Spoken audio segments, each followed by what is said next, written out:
माता सब दुखी है, केवल वही सुखी है। कोई तन दुखी, कोई मन दुखी, कोई धन बिन रहत उदास। थोड़ी थोड़ी सब दुखी, सुखी राम के दास। थोड़ा थोड़ा दुख सभी को लगा है।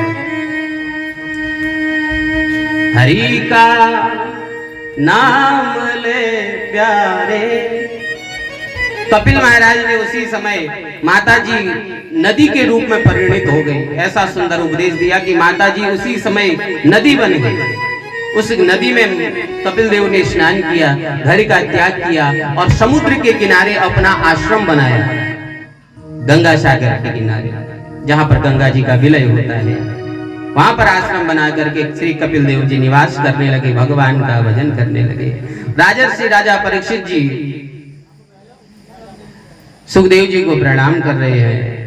राजा परीक्षित से कह रहे हैं, सुखदेव जी राजन, हमसे पाप हमसे हो जाते हैं। कुछ पाप जाने में हो जाते हैं, कुछ पाप अनजाने में हो जाते हैं। कई प्रकार के पाप हो जाते हैं। झाड़ू लगाते हुए चींटी मर जाती है, वो भी पाप है।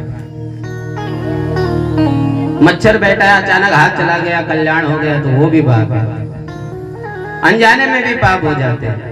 श्वास हम ले रहे हैं तो इस श्वास में कई प्रकार के जीव छोटे छोटे अंदर चले जाते हैं, मर जाते हैं, तो वो भी पाप है। आचार्य सुखदेव कहते हैं, राजन 5 प्रकार के यज्ञ व्यक्ति को नित्य करने चाहिए। 5 प्रकार के। गाय का ग्रास निकाले, पहला यज्ञ गाय के लिए। अग्नि को भोजन दे। पहले की माताएं जब रोटी बनाती थी तो सुंदर सी एक छोटी सी रोटी उसमें बना करके अग्निदेव को देते। बच्चे बड़े बैठे रहते चूल्हे के किनारे, हमें याद है, तो हम भी कहते कि छोटी छोटी रोटी हमारे लिए भी बना दे। तो माता जी सबसे पहले रोटी अग्नि के लिए लेकर, गाय के लिए, अग्नि के लिए रोटी जरूर बनाए। चींटी को 10-5 ग्राम चीनी जरूर दें। चिड़ियों के लिए जरूर अन्न निकाले। मछलियों के लिए थोड़ा बहुत अन्न निकाले। कुत्ते के लिए जरूर निकालें। जो निसहाय हैं, जो हम पर टिके हुए हैं कि ये हमें कुछ देंगे। गाय अगर चाहती, उसकी बस की बात होती तो रस्सी खोलती खुद अपने हाथों से और कहीं से चर के आ जाती, लेकिन वो चाहती है मेरा मालिक मेरे लिए कुछ लाए। तो जो हम पर आश्रित है, तो ऐसे 5 यज्ञ जरूर करने चाहिए। ब्राह्मण के लिए भोजन निकालना चाहिए। राजा ने कहा, यदि पाप कर्म हो गया तो नरक में हमें मुक्ति मिल जाएगी, इसके लिए क्या करना चाहिए? नरक से हमें मुक्ति मिल जाए, कभी पाप हो जाए तो नरक से मुक्ति मिल जाए, इसके लिए क्या करना चाहिए? कर्मणा कर्म निर्हारो नयत्यांतिक इष्यते। हे गुरुदेव बताइए, नरक से मुक्ति पाने का हम प्रायश्चित करें। कोई व्यक्ति तपस्या के द्वारा प्रायश्चित करता है, कोई ब्रह्मचर्य पालन करके प्रायश्चित करता है, कोई यम नियम आसन प्राणायाम के माध्यम से प्रायश्चित करता है। लेकिन मैं ऐसा मानता हूँ राजन, सुखदेव जी कह रहे हैं, मैं ऐसा मानता हूँ राजन, सबसे बड़ा प्रायश्चित कुछ है तो गोविंद का नाम। हरि का नाम ले प्यारे।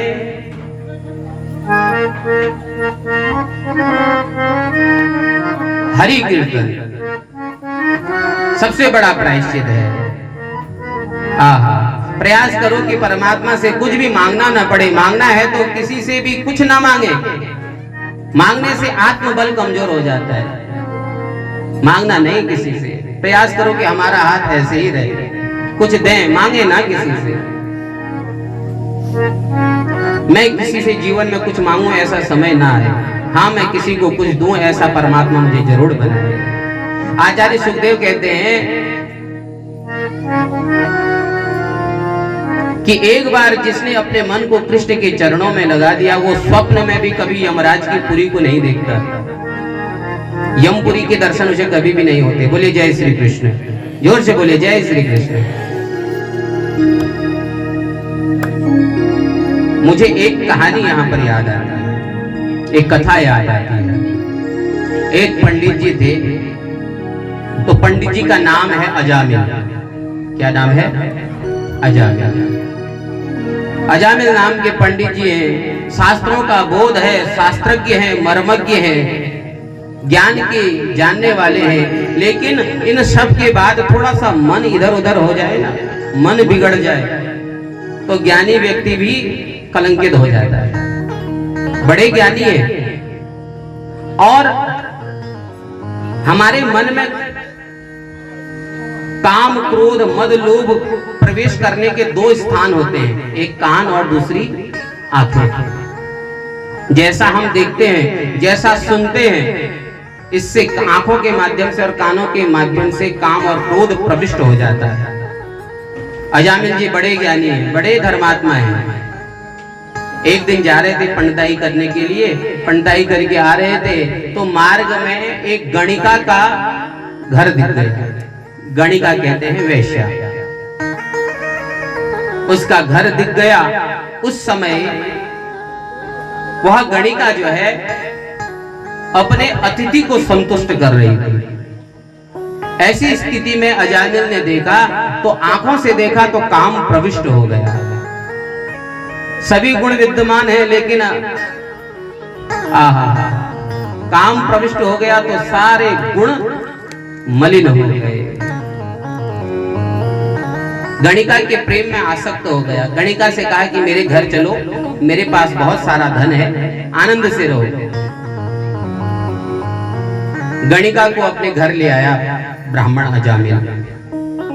पत्नी ने दरवाजा खोला, गणिका ने देखा ये कौन है, बोले ये हमारी पत्नी है, ये घर में रहेगी तो मैं नहीं रहूंगी। तो पापी अजामिल ने क्या किया, उस ब्राह्मण ने कि गणिका के प्रेम में मोहित हुआ, अपनी पत्नी को, सुलक्षणा पत्नी को घर से निकाल दिया और उस गणिका को घर में ले आया। अब उसके सौंदर्य पर इतना मोहित हो गया कि अजामिल की वृत्ति बिगड़ गई। पंडिताई करने वाला, धर्म को जानने वाला, वेद को जानने वाला, शास्त्रों का जानकार, अब धीरे धीरे धीरे धीरे चोरी करने लगा।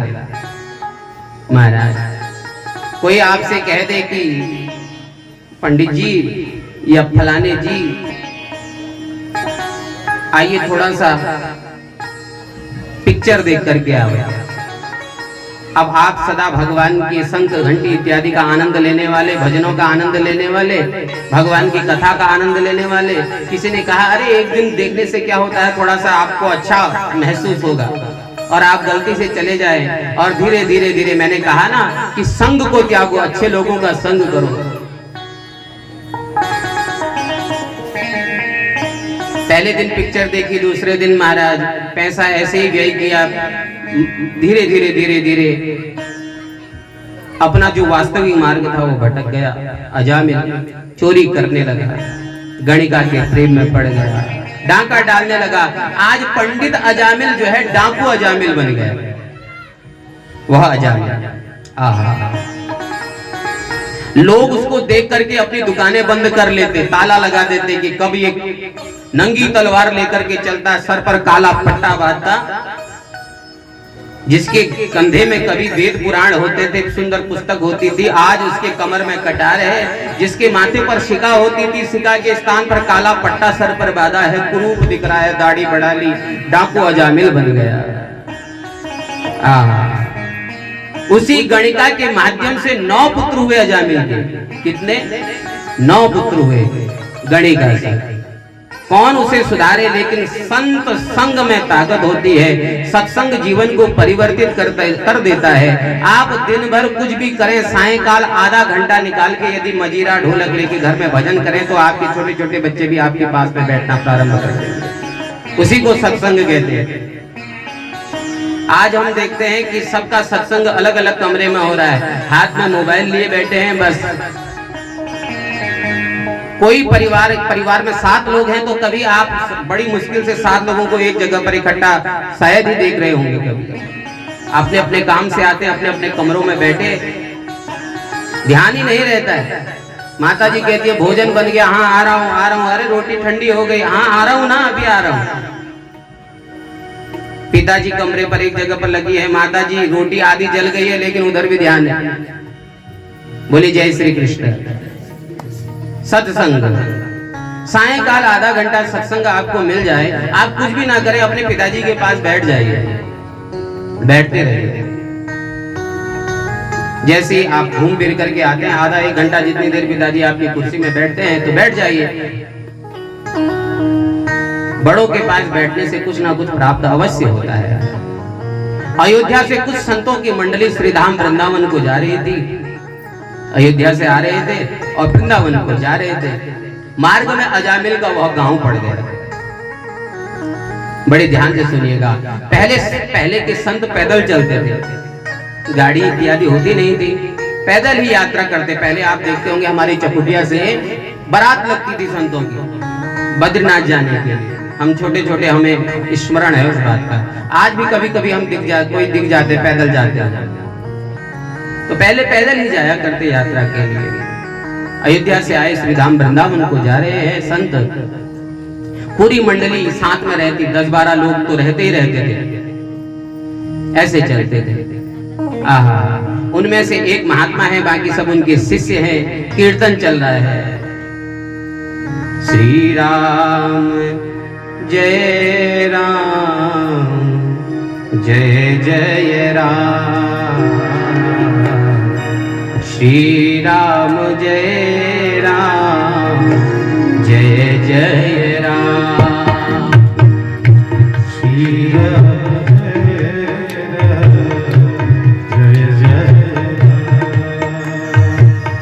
जपे जाप मन से, जपे जाप मन से, सुबह हो या शाम, जय राम श्री राम जय जय राम, जय राम श्री राम। गा रहे हैं सब।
मंगल कीर्तन चल रहा है। मार्ग में अजामिल का गांव पड़ गया। संतों का चित्त तो बड़ा सरल होता है, संत तो बड़े सरल हृदय वाले होते हैं। संत कहते हैं जो अपने कर्मों से दूसरे का जीवन संवार दे, सुधार दे, उन्हें संत कहते हैं। आजकल माया में सबसे ज्यादा संत ही पड़े हैं। बोलिए जय श्री कृष्ण। जो जीवन को संवार दे, बना दे, वे संत हैं।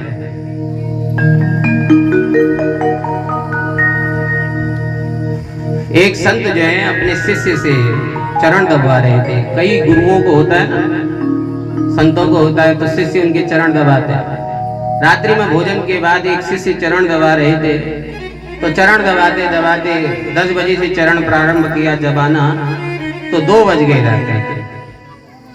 तो गुरु शिष्य ने सोचा कि गुरुजी सो गए होंगे, अब थोड़ा देर हम भी नींद निकाल लेते हैं। तो जैसे ही उठने को हुए तो गुरुजी की नींद खुल गई। अच्छा सुनो, तुम कितने भाई हो? शिष्य बोला गुरुजी हम 4 भाई हैं। ओह, जग रहे हैं गुरुजी। फिर चरण दबाना शुरू किया। अच्छा 4 भाई हो, चलो चरण दबाओ। सुबह के 3 बज गए। शिष्य ने सोचा चलो अब गुरुजी सो गए होंगे तो हम भी थोड़ा 1 घंटा, हम भी 4 बजे तो हम उठ ही जाएंगे। तो जैसे चरण छोड़े गुरुजी की आंखें खुल गई। अच्छा तुम कह रहे थे 4 भाई थे, 4 भाई हो? जी हाँ गुरुजी। अच्छा चलो ठीक है, चरण दबाओ। 4 बज गए चरण दबाते दबाते। अब उन्होंने कहा, शिष्य ने सोचा अब सोना धोना तो रह गया एक तरफ, अब थोड़ा स्नान ही करके आ जाओगे। तो फिर छोड़ा चरण। तो अच्छा, तो तुम 4 भाई हो? नहीं गुरुजी, हम 3 भाई। सुबह शाम को तो तुम कह रहे थे हम 4 भाई हैं। तो शिष्य बोला, गुरुजी इसी प्रकार आपके चरण दबाते रहा तो 3 ही भाई बचेंगे। तो पहले ही बता देता हूं कि हम 3 भाई हैं। कहने का भाव है कि गुरु वह नहीं है कि अपनी सेवा कराए, गुरु तो वह है, संत तो वह है जो अपने कर्मों से दूसरे के जीवन में परिवर्तन ले, उसे संत कहते हैं। महाराज, संतों की मंडली पहुंची, संतों की मंडली अजामिल के गांव में पहुंची तो एक व्यक्ति से पूछा कि कोई यहाँ पर भगवान का भक्त रहता है कि रात्रि निवास के लिए हमें कुछ छोटा सा स्थान मिल जाए, कुछ भोजन हम वहां पा सके, कोई ऐसा भक्त है यहाँ? तो गांव के एक व्यक्ति ने संतों के साथ मजाक करी। होते हैं ना गांव में अलग अलग प्रकार के। तो वह ग्रामीण बोला कि हे महात्मन, एक यहाँ बड़े धर्मात्मा व्यक्ति ब्राह्मण रहते हैं, नाम है अजामिल, पास में ही उनका घर है, आप वहां जाकर के भोग पाइए, आपको दक्षिणा भी मिलेगी, आपको धन भी मिलेगा, आपको भोजन के लिए रात्रि व्यवस्था भी होगी, सब कुछ मिलेगा वहां पर। संत तो सरल हृदय वाले होते हैं, उन्हें क्या पता कि हमारे साथ मजाक कर रहा है। वो अजामिल अब डाकू अजामिल बन गया है। तो अजामिल का घर कहां पड़ता है? पूछते पाछते गए अजामिल के घर में। अजामिल उस समय डाका डालने गया था, चोरी करने गया था।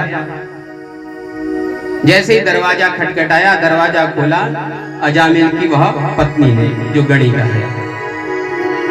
आहा, अजामिल घर पे था नहीं। संत बोले, बेटी हम अजामिल, ये भक्त अजामिल कहाँ रहते हैं?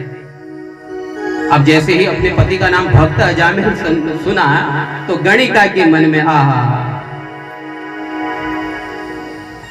आंसू आ गए। संत कहते हैं कि भक्त अजामिल कहाँ रहते हैं? आज हमारा भंडारा उन्हीं के घर में है देवी, सत्संग होगा। गणिका के नेत्रों से आंसू झर पड़े। बोले कि मेरी माँ ने मुझसे एक बार जीवन में कही थी कि बेटी कभी संतों के सामने झूठ मत बोलना। हे ब्राह्मण, मेरे पति कोई संत नहीं है, वो तो बहुत बड़े डाकू है, अभी चोरी करने गए हैं, लुटेरे हैं। मेरे घर में मदिरा पान होता है, मांस भक्षण होता है मेरे घर में, मेरा घर अशुद्ध है, मैं आपको पीने के लिए जल भी नहीं दे सकती। महात्मा बोले, कोई बात नहीं बेटी, कोई बात नहीं, हम जाते हैं। संत मुड़ गए, जाने लगे तो गणिका ने उनके चरण पकड़ लिए, गिर गई और बोली कि मेरे हाथ का आप भोजन नहीं कर सकते, लेकिन यदि मैं आपको कोरा अन्न दे दूं तो आप यहीं बैठ करके बनाइए और पाइए। पका भोजन तो मैं आपको दे नहीं सकती, कोरा भोजन दे दूं, आप मत जाइए मेरे घर से। संतों को दया आ गई, सामने वृक्ष के नीचे विश्राम किया है, वहीं पर रोटियां बनाई, भोजन बनाया, भगवान का भजन कर रहे हैं, कीर्तन कर रहे हैं। अब जैसे ही सारे शिष्यों ने भोजन पाया तो उनके गुरुजी जैसे भोजन पाए तो यहाँ तक अन्न गया था, आंखों से आंसू निकल पड़े।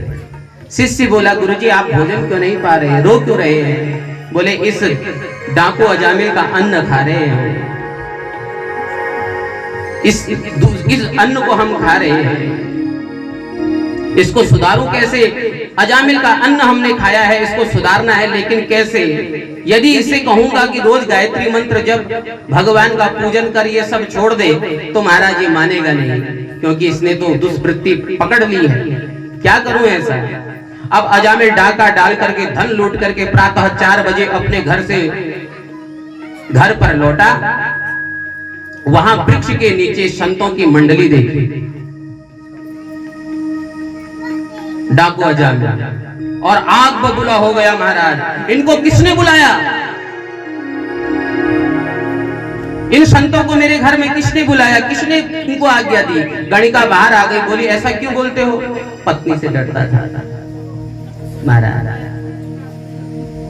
नहीं, मैं कह रहा हूं कि ये कहां से आए हैं? बोले, अयोध्या से आए हैं, वृंदावन जा रहे हैं, इतने जोर से क्यों बोलते हो? चुप हो गया। थोड़ी देर हमारे घर विश्राम कर लिया तो क्या चला गया इनका? जब भी आते हो बड़ करते रहते हो, कभी मुझ पर बरसते हो, कभी बच्चों पर बरसते हो, चुप रहो। अजामिल चुप हो गया। आहा, अजामिल को देख करके महंत मुस्कुराए, थोड़ा सा अपमान ही तो करेगा और क्या करेगा। संतों को मान अपमान से कोई लेना देना नहीं, थोड़ी देर हमारा अपमान तो करेगा। भोजन किया, संत बोले अजामिल आपका भोजन किया है, तुम्हारे घर का अन्न खाया है। अन्न खाने के बाद, भोजन खाने के बाद ब्राह्मणों को दक्षिणा दी जाती है। बोले जय श्री कृष्ण, जोर से बोलिए जय श्री कृष्ण। भोजन करने के बाद ब्राह्मण को दक्षिणा दी जाती है, संतों को दक्षिणा दी जाती है। तुम्हारे घर का अन्न खाया है, दक्षिणा हमसे? अच्छा, भूत से पूत मांगते हो? अरे बाबा जी धन्य मनाओ कि तुम्हारा ये चिमटा, तुम्हारा लोटा, तुम्हारा तंबूरा ये नहीं छुड़वाया मैंने, ये बचे हैं अभी मेरी पत्नी की वजह से। दक्षिणा वो भी हमसे? अरे हम तुमसे दक्षिणा में कुछ ऐसे धन नहीं मांग रहे भैया। पत्नी ने कहा कुछ बोल रहे, सुन भी नहीं सकते हो? नहीं, मैं कह रहा था कि बताइए, हम तुमसे दक्षिणा में धन नहीं मांग रहे, हमारी एक बात मान जाओ। बताइए कौन सी बात माने? देखो तुम्हारे 9 पुत्र हो गए, 10वां पुत्र आने वाला है, तुम्हारी पत्नी के कोख में है। ये जब पैदा होगा तो इसका नाम तुम नारायण रख लेना। क्यों रखें हम नारायण? पत्नी बोले अगर कह रहे हैं तो मान लो ना। हाँ ठीक है, हम नारायण। ठीक है। संतों ने कितनी छोटी बात कह दी महाराज, कितने छोटे रूप से समझा दिया। छोटे रूप में कितनी गहन बात है, कितनी गूढ़ बात है, लेकिन छोटी सी बात है। क्यों? क्योंकि ऐसे तो ये राम नाम जपेगा नहीं। कम से कम जब भी अपने पुत्र को बुलाएगा नारायण नारायण, तो भगवान का नाम तो लिख लेगा ही। महाराज भगवान का नाम में इतना बल है, कोई अज्ञानी भी उसे जपे तो भी कल्याण हो जाता है, कोई ज्ञानी भी जपे तो भी उसका कल्याण हो जाता है। जैसे किसी अज्ञानी को पता नहीं, जैसे छोटा बच्चा होता है उसे पता नहीं होता इस तार में करंट होता है, लेकिन तार को ये तो पता नहीं कि तार ये नहीं, तार के लिए सब बराबर है। वो चाहे अज्ञानी है उसको भी उतना ही झटका लगेगा, कोई ज्ञानी है उसको भी उतना ही करंट लगेगा। उसी प्रकार भगवान के नाम में इतना बल है, ऐसा करंट है कि वो जो भी उसको जपेगा उसका कल्याण होगा। संत चले गए, 10वां पुत्र हुआ, नाम रखा नारायण। आहा, घर में जो बड़ा पुत्र होता है वो पिताजी का लाडला होता है, जो सबसे छोटा होता है वो माता जी का लाडला होता है। बीच वाले तो या तो बाबा बन जाते हैं या फिर महाराज। बोले जय श्री कृष्ण। भगवान ही उनकी मालिक। ऐसी बात हम विनोद के लिए कह रहे हैं, माता पिता के लिए सब बराबर होते हैं। आहा, नारायण रख दिया। अजामिल के पुत्र नारायण के साथ इतना प्रेम था, कहीं भी जाता नारायण इधर आओ, नारायण बैठो, तो बार बार नारायण जपता। आहा, दोनों का स्नेह प्राप्त था। सबसे छोटे पुत्र को दोनों प्रेम करते थे। जहां भी जाता नारायण को साथ लेकर के जाता। घर में आते ही बेटा नारायण, बेटा नारायण, बस एक ही नाम उसके मुख पर रहता। और रामचरितमानस कहती है, भाव कुभाव अनख आलस हूँ, भाव कुभाव अनख आलस हूँ, नाम जपत मंगल दिश दस हूँ, नाम जपत मंगल दिश दस हूँ, भाव कुभाव अनख आलस हूँ, भाव कुभाव अनख आलस हूँ, भाव कुभाव अनख आलस हूँ, भाव कुभाव अनख आलस हूँ, नाम जपत मंगल दिशि दस हूँ, नाम जपत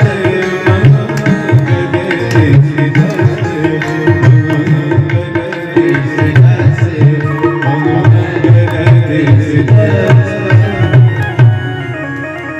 परमात्मा का नाम कैसे भी गाओ, भाव से गाओ, कुभाव से गाओ, जैसे आपकी इच्छा हो वैसे गाओ। काम से गाओ, क्रोध से गाओ, प्रेम से गाओ, रोष में गाओ, लेकिन नाम तो अपना प्रभाव दिखाएगा ही। नाम तो अपना प्रभाव दिखाएगा ही। दूध को तुम क्रोध में पियो, दूध को तुम प्रेम से पियो, दूध को किसी को डांटते हुए पियो, लेकिन दूध तो पेट में जाएगा तो अपना असर करेगा ही। जहर से ऐसे पीते हुए कहना कि मैं तुम्हें पी रहा हूं, लेकिन तुम मेरे को मारना नहीं है अंदर, तुम अमृत बन जाना, तो अमृत थोड़ी ना बन जाएगा। अमृत को पियोगे तो वह अपना प्रभाव डालेगा ही। भाव कुभावनख आलस हूं। आहा, अब जाकर के अजामिल की मृत्यु का समय आया। यमराज उसे लेने के लिए आए। जीवन भर कभी अच्छा काम किया नहीं, डाकू बना है। आहा, पलंग पर पड़ा है अजामिल। यमराज के दूध उसे गले में रस्सी बांध रहे हैं। यमराज के दूध विकराल रूप देख करके अजामिल डर रहा है। यमराज के दूधों का रूप देख के, उनका भयंकर रूप देख के कांप रहा है। आहा, अब मेरी कौन सहायता करे? चिल्लाने लगा, बचाओ बचाओ बचाओ, लेकिन बचाए कौन? भगवान का नाम तो कभी लिया नहीं जो बचाने वाला है, अब कौन बचाए? पास में ही दूरे क्रीडन कामास्तम पुत्रम नारायण अव्ययम। पुत्र नारायण दूर क्रीड़ा कर रहा था, खेल रहा था, तो पुत्र को देखा तो कहने लगा नारायण नारायण नारायण। आहा, यमदूतों को देख करके चिल्लाने लगा। अजामिल के मुख से अंतिम समय में नारायण का नाम निकला तो भगवान के पार्षद आ गए। 4 हाथ है जिनके गले में बैजंती माला पहनी हुई है, शंख चक्र गदायुधम। भगवान के पार्षद आ गए। भगवान के पार्षदों ने एक गदा मारी, सब यमदूतों को दूर भाग गए। यमदूत दूर खड़े हो गए। प्रभु के पार्षदों ने यमदूतों से अजामिल को छुड़ाया और बोले इसे तुम नरक में नहीं ले जा सकते। ध्यान से सुनो, नरक में नहीं ले जा सकते तुम इसे। यमदूतों ने कहा क्यों? इसने कोई अच्छा कर्म नहीं किया है, ये नरक ही तो जाएगा, पापी है ये, आप इसे क्यों रोकते हो? ये तो बड़ा पापी है, दुष्ट है, यमराज ने हमें भेजा है इसे लाने के लिए, हम तो इसे ले जा करके रहेंगे। परमात्मा के पार्षदों ने कहा तुम धर्मराज के पार्षद हो, यमराज का दूसरा नाम क्या है? बोलिए जोर से। हाँ, किस मैया ने कहा है? ऐसी आवाज होनी चाहिए। धर्मराज यमराज का दूसरा नाम है। पापियों के लिए वे यमराज हैं और पुण्यात्माओं के लिए क्या है? धर्मराज। तो धर्मराज के पार्षद होकर के धर्मराज के दूत होकर के धर्म की परिभाषा नहीं जानते। धर्म किसे कहते हैं? क्या धर्म का अर्थ क्या है? भैया एक बात हम बताएं आपको, धर्म की परिभाषा वेदो प्रणहितो धर्मो यदस्मत् तत् विपर्यया वेदो नारायणः साक्षात् स्वयंभू इति शुश्रुमः। पार्षद कह रहे हैं वेदो प्रणहितो धर्म, वेद ने जिसका प्रतिपादन कर दिया, प्रातः 4 बजे उठना, समय से, दया, शौच, इंद्रिय निग्रह, ये सब धर्म के दशकम धर्म लक्षणम, धर्म के 10 लक्षण है। धीर विद्या सत्यम क्रोधो, दशकम धर्म लक्षण। भगवान का नाम क्यों? जो भगवान का नाम लेता है वह, क्योंकि भगवान स्वयं धर्म है, और जो मृत्यु के समय भगवान का नाम ले लेता है उस पर यमदूतों की छाया नहीं पड़ती। तो इसने मृत्यु के समय भगवान का नाम लिया है। यमराज के दूत कहते हैं अरे इसने भगवान का नाम थोड़ी ना लिया, इसने तो अपने पुत्र का नाम लिया। भगवान के पार्षद कहते हैं गुरुणाम च लघूनाम च गुरुणी च लघूनि च। आहा, प्रायश्चित्तानि पापानां ज्ञात्वा स्तोति महर्षिभिः। अरे लिया तो भगवान का नाम, चाहे पुत्र का नाम नारायण रखा तो नारायण किसका नाम है, इसके पुत्र का या भगवान का? बोले नाम तो भगवान का है, तो जाओ फिर यहां से। भगा दिया। यमदूत सीधे यमराज के पास गए। यमराज के पास पहुंचे। यमराज ने कहा लाए नहीं उस दुष्ट अजामिल को। यमदूत कहते अरे छोड़ो महाराज, बड़ी मुश्किल से जान बचा करके आए हैं, आप कह रहे हो नहीं लाए। कमाल करते हैं, आप ऐसी जगह भेज देते हैं कि जहां पर वो 4 हाथ वाले आ गए और उन्होंने हमको मार मार करके भगा दिया। यमराज भगवान के परम भक्त हैं, 12 भागवतों में उनका नाम है, भगवान के 12 भागवत है। आहा, 4 हाथ वाले आ गए, उन्होंने हमें मार करके भगा दिया। कहा कि ये नारायण का सेवक हो गया, आज से इसे तुम नहीं ले जा सकते। जैसे नारायण कहा तो यमराज ने कहा धीरे जोर से मत बोलो। क्यों? क्योंकि अन्यों को पता लग गया कि नारायण का नाम लेने से मुक्ति हो जाती है, ये सब नारायण का नाम लेंगे, तो इसलिए धीरे बोलो, इनके कानों में ये बात नहीं जानी चाहिए। तुम मुझसे बार बार पूछते थे ना जब आंख बंद करते हो किसका ध्यान करते हो, तो मैं इन्हीं का ध्यान करता हूँ। और मैं ही नहीं, मेरे जैसे 11 और हैं। स्वयं भुर नारद शंभुर कुमारो कपिलो मनु प्रहलादो जनको भीष्मो बलिर्वैया सकीर्वयम्। स्वयंभू भगवान शंकर, नारद शंभु, शंभु कहते हैं शंकर, शिवजी और शंकर अलग अलग है।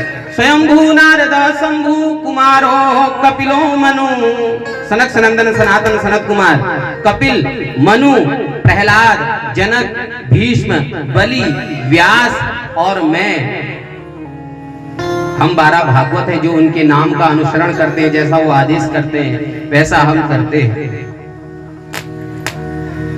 भगवान के यमराज के पार्षद बोले महाराज वो सब ठीक है, लेकिन आप हमें पहले से बता दिया करो कि पृथ्वी में जाकर के किसे लाना है किसे नहीं लाना है। बड़ी समस्या हो जाती है, वो 4 हाथ वाले आते हैं हमें मारते हैं, बड़ी बेइज्जती होती है महाराज। हमें पहले से बता दिया करो इस आदमी को लाना है और इस आदमी को नहीं लाना है। यमराज बोले लिखो किसे लाना है किसे नहीं लाना है, ध्यान दे करके सुनिए। पृथ्वी में जाकर के किसे नरक में लाना है और किसे स्वर्ग में भेजना है। जिह्वा न भक्ति भगवत गुण नाम धेयम् चेतस्मरति तच्चरणारविंदम्। जिसके जिह्वा ने एक बार भी भगवान का नाम नहीं लिया, यमराज कह रहे हैं ये बात, गांठ बांध लीजिए। जिह्वा न भक्ति भगवत गुण नाम धेयम्, जिसके मुख ने एक बार भी भगवान का नाम नहीं लिया, चेतस्मरति तच्चरणारविंदम्, भगवान की कथा में आकर के बैठा और भगवान की कथा नहीं सुनी एक बार भी ध्यान से। चरणारविंदम् कृष्णाय नो नमति अच्छिर एकदापि,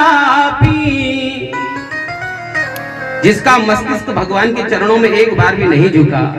तानानयध्वमसतो कृत विष्णु कृत्यान्, ऐसे विष्णु के शत्रु को पकड़ के घसीटते हुए मेरे पास लेकर के आना। यमराज जी बोले अच्छा, यमराज के दूत बोले अच्छा महाराज ये तो सब ठीक है, जो ये कथा में आकर के सो जाते हैं और इधर उधर की बातें करते हैं, क्या उनको पकड़ के लाना है कि नहीं? यमराज बोले